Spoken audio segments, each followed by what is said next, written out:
Thank you.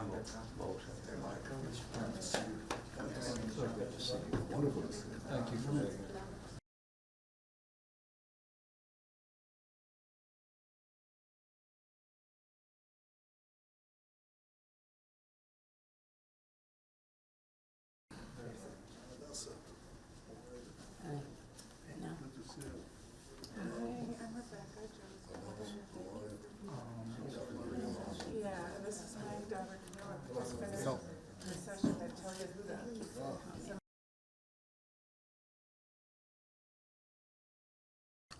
Vice President Gore, Vice President Pence, Senators, members of Congress,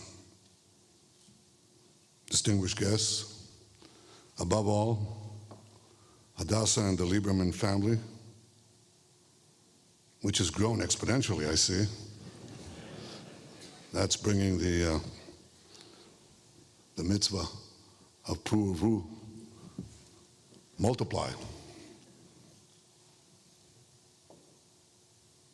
It was important for me to be here today to express my deepest affection and respect for our beloved Joe Lieberman. I'm sure that, like all of you here, I miss Joe terribly. He left an indelible mark on me, just as he did on everyone who had the good fortune to know him. Joe was exceptional in so many ways. He was unfaltering in his integrity, his decency, his loyalty. He was an exemplary leader who combined clear and forceful convictions with a pragmatic approach to solving problems and to solving conflict. He was an American patriot and a proud Jew who steadfastly stood with Israel and the Jewish people, especially during trying times. And it's precisely during these trying times that I miss him even more.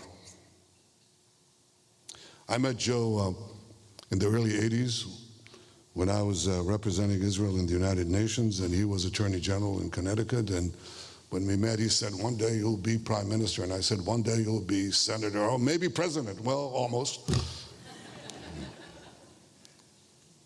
But what struck me first when I met him was his moral clarity and his moral courage.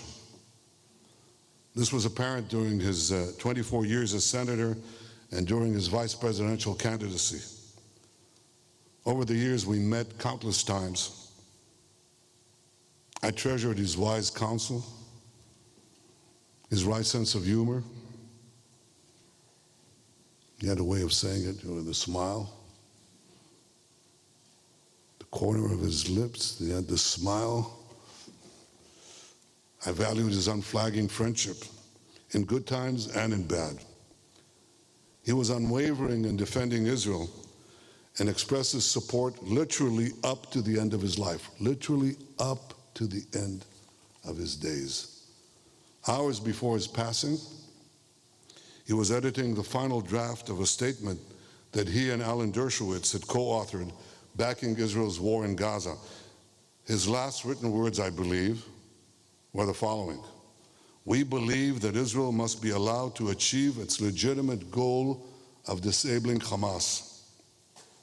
After October 7th, Joe understood that what was at stake in this war was the survival of the Jewish state and hence the survival of the Jewish people. Throughout his distinguished career, he also understood, as few do, how important the alliance between America and Israel was for the future of both countries. He knew that we must stand together against dangers that could threaten our common future. This is why he spent his last years as the head of an organization united against a nuclear Iran. He knew how dangerous our world would become if Iran were ever to develop and acquire nuclear weapons. Over the years, we often discussed how Iran was behind the entire axis of terror that threatened both our countries. He told this to Forbes magazine a few days after the October 7th savagery. He said, "Focus on the problem, which is Iran." This was quintessential Joe. Focused, clear-eyed, right to the point. Dear Hadassah, you and your family have lost a loving husband, father, and grandfather. America has lost one of its finest public servants. The Jewish people have lost one of its most noble sons. Israel has lost one of its greatest champions. And I have lost a beloved friend and an irreplaceable comrade in arms. We shall always remember Joe. May his memory be a true blessing. Yehi Zichro Baruch.